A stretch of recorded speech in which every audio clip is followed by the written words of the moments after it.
नमो विघ्नविनायकाय विनायकस्य प्रीतो वरदो भवतु सुमुहूर्तस्सावधेदपद्मासना या ब्रह्मार्चत शङ्कर प्रभृतिर्देहोर्तस्सावधानाः सुलग्नस्सावधानाः तदेव लग्नं सुदिनन्ददेव ताराबलन्दन्दबलन्ददेव विद्यावत्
ಪೂಜ್ಯ ಶ್ರೀಗಳು ಸಾಧುಗಳು ಕಲ್ಲಡ್ಕ ಶ್ರೀರಾಮ ಮಂದಿರದ ಶ್ರೀರಾಮ ಇಲ್ಲಿಗೆ ಆಗಮಿಸಿರುವಂತಹ ಎಲ್ಲ ನಾಗರಿಕ ಬಂಧುಗಳು, ಇದೀಗಷ್ಟೇ ಲೋಕಾರ್ಪಣೆ ಆಗಿರುವಂತಹ ಸರಸ್ವತಿ ಮಂಟಪದಲ್ಲಿ ಅವೆಲ್ಲ ಆಗಮಿಸಬೇಕು ಅಂತ ಮತ್ತೊಮ್ಮೆ ಕಳಕಳಿಯಿಂದ ವಿನಂತಿ ಮಾಡ್ತಾ ಮಧ್ಯಾಹ್ನ ಎಲ್ಲರಿಗೂ ಅನ್ನಪ್ರಸಾದದ ವ್ಯವಸ್ಥೆಯನ್ನ ಸೀತಾ ರಸೋಯಿ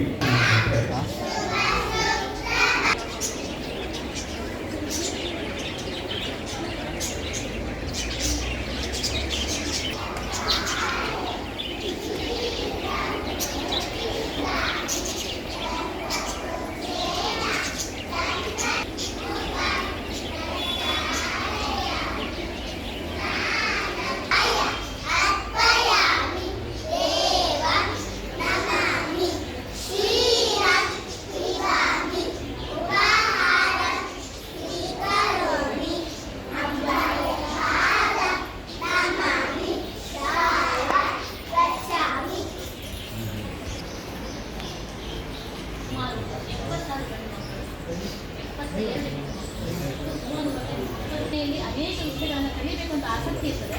ಆದರೆ ತಾಯಿಯನ್ನು ಅವಕಾಶಗಳನ್ನು ಕೊಡುವ ದೃಷ್ಟಿಯಿಂದ ನಾವು ಮೊದಲಿಗೆ ಬಂದ ಮಕ್ಕಳಿಗೆ ಅಮ್ಮನನ್ನ ಬಿಟ್ಟು ಇಲ್ಲಿ ಬಂದಿರ್ತಾರೆ, ಒಂದು ಮಾತಾಡಿಗಳಾಗಿ ಮತ್ತು ಈ ಶಾಲೆಯನ್ನು ಮನೆಯ ರೂಪದಲ್ಲಿ ಇರಬೇಕು ಅನ್ನೋ ದೃಷ್ಟಿಯಿಂದ ಮೊದಲು ದೈನಂದಿನ ಚಟುವಟಿಕೆಯನ್ನು ಕೊಡ್ತೇವೆ. ಮನೆಯಲ್ಲಿ ಮಕ್ಕಳ ಹಿಡಿಸುವಿಕೆಯನ್ನು ಕೊಡ್ತೇವೆ. ಒಂದಿಷ್ಟು ಎಲ್ಲ ಬರುವ ಸ್ವಚ್ಛತೆ ಆಗಿರ್ತದೆ. ಆ ಸ್ವಚ್ಛತೆ ಆದ ಎಂಥ ಕಾಲದಲ್ಲಿ ಕಸವನ್ನು ಕೂಡ ಹೊರಗೆ ಮಾಡ್ತೇವೆ, ಅಲ್ಲಲ್ಲಿ ಹಾಕ್ತೇವೆ. ಮಕ್ಕಳೇ ಅದರಲ್ಲಿ ಲಾಭ ಇದೆ ಅಂತ ಮಾಡ್ತಾನೆ. ಅದಾದ ನಂತರ ಅದನ್ನು ಮುಗಿಸಿ ಆ ಕಸವನ್ನು ಏನು ಮಾಡಬೇಕು, ಇದರ ಬಟ್ಟಲೆ ಹಾಕಿ ಅದನ್ನು ಕೊಂಡು ಕಸದ ಬುಟ್ಟಿಗೆ ಹಾಕಿರುವಾಗ ಓರೆ ಮಾಡಿ ನಂತರದಲ್ಲಿ ಸ್ವಚ್ಛತೆ ಆದ ನಂತರ ಮಕ್ಕಳೇ ಒರೆಸಬೇಕು. ಒಂದಿಷ್ಟು ಜಾಗವನ್ನು ಕೊಡ್ತೇವೆ. ಮಕ್ಕಳಿಗೆ ಒಂದು ಒಳಗಿಟ್ಟು ನೀರನ್ನು ಮನೆಯಲ್ಲಿ ಟ್ಯಾಪ್ ಮೇಲಿರ್ತೇವೆ, ಯಾಕಂದರೆ ಮಕ್ಕಳು ಅದನ್ನು ಹಾಳು ಮಾಡ್ತಾರೆ. ಮಕ್ಕಳ ಎತ್ತಕ್ಕೆ ಈಗ ಅಭ್ಯಾಸ ಆದ ನಂತರ ಮಕ್ಕಳಿಗೆ ನಾವು ಹಣ್ಣು ತರಕಾರಿ ಕೊಡ್ತೇವೆ, ಪರಿಚಯ. ಆಗ ನಾವು ಇಲ್ಲಿ ಪರಿಚಯ ಮಾಡಬೇಕು. ಅದೆಲ್ಲ ನಾಳೆ ಬರುವಾಗ ಅದು ಎರಡೇ ಮಕ್ಕಳು ಅದನ್ನು ಮನಸ್ಸು ಅಂದಿಸಿದ ಯಾಕೆ ಅಂತಂದರೆ ಒಂದು ಬಾಂಧವ್ಯ ಅಕ್ಕ ತಮ್ಮ ಅಣ್ಣ ತಂಗಿ ಭಾವ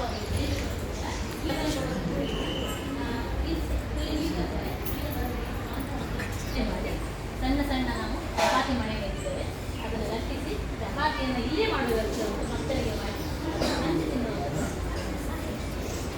ಮತ್ತೆ ಹಾಲು ಕರೆಯುವ ವ್ಯವಸ್ಥೆ ಆಗ್ತದೆ. ಆ ಕಂದ ಹಾಲನ್ನು ಏನು ಮಾಡೋದು, ಅದನ್ನು ಬಿಸಿ ಮಾಡಿ ಬೆಣ್ಣೆ ಮಾಡಿ ಮತ್ತು ತುಪ್ಪ ಇದಿಷ್ಟು ವಿಭಾಗದಲ್ಲಿ ಅದು ಆಗ್ತದೆ ಅಂತ ಹೇಳುವಂಥ ಕಲ್ಪನೆಯನ್ನು, ಮೂಲಭೂತ ಕಲ್ಪನೆಯನ್ನು ನಾವು ಮಕ್ಕಳಿಗೆ ಕೊಡ್ತೇವೆ. ಕೈಗಳ ಸಹಾಯದಿಂದ ಹೋಗಿ ಹೇಳ್ತಾರೆ 20 ಸಲ ಹೋಗ್ಲಿಕ್ಕೆ 20 ಸಲ ಬರಲಿಕ್ಕೆ. ಇದು ಮುಂದೆ ಅವರಿಗೆ ಬೇರೆಲ್ಲದ ಚಟುವಟಿಕೆ. ಇದು ಉದ್ದ ಮತ್ತು ಕೆಟ್ಟ ಸಲಾತಿ. ಮಕ್ಕಳಿಗೆ ಉದ್ದದ ಕಲ್ಪನೆ, ಇದರ ಕಲ್ಪನೆ. ಮಕ್ಕಳಿಗೆ ಇದೆಲ್ಲವನ್ನು ಪ್ರಶ್ನೆ ಮೂಲಕವೇ ಮಾಡ್ತಾ ಮಾಡ್ತಾ ಹೋಗ್ತಾರೆ. ಕೊನೆಗೊಮ್ಮೆ ನಾವು ಶ್ರಮ ಮಾಡುವುದು. ಯಾವುದರ ಇದು ಶ್ರಮ ಮಾಡುವುದು ಮೊದಲಿಗೆ ನಾವು ಇರ್ತೇವೆ. ಮಕ್ಕಳು ನಾವು ಮನೆಯಲ್ಲಿ ಕೇಳಿದ್ದೇವೆ, ಮಮ್ಮಿ ಎಷ್ಟು ದೋಷದಿಂದ ಇಟ್ಟಿದ್ದಕ್ಕೆ ಇದು ಒಂದು ಸಲಾಗೆ ಇನ್ನೊಂದು ಇದೆ ಅಂತ ಹೇಳುವಂತಹ ಕಲ್ಪನೆಯನ್ನು ಕೊಡ್ತೇವೆ. ಅದಕ್ಕೋಸ್ಕರ ಬಣ್ಣಗಳನ್ನು ಬೇರೆ ಬೇರೆ ಹಾಗೆ ಒಂದಕ್ಕೆ ಒಂದನ್ನು ಸೇರಿಸುವಾಗ 2 ಆಗ್ತದೆ, 2ಕ್ಕೆ ಇನ್ನೊಂದು ಸೇರಿಸಿ 3 ಆಗ್ತದೆ. ಅದನ್ನು ಮಕ್ಕಳು ಆಮೇಲೆ ಏನು ಮಾಡ್ತಾರೆ, ಎಲ್ಲ ಅರ್ಥ ಆದಮೇಲೆ ಮಕ್ಕಳೇ ಇದನ್ನು ಮಕ್ಕಳಿಗೆ ಏನಾಗ್ತದೆ ಅಂದರೆ ಸಾವಿರ ಅಂತ ಹೇಳಿದ ದೊಡ್ಡ ಪ್ರಮಾಣ, ಅದೊಂದು ದೊಡ್ಡ ಬೆಲೆ ಉಂಟು ಅಂತ ಹೇಳುವಂಥ ಕಲ್ಪನೆ ಯಾಕೆ ಆ ಒಂದು ಬೆಟ್ಟದ ಹಾಗೆ ಅದು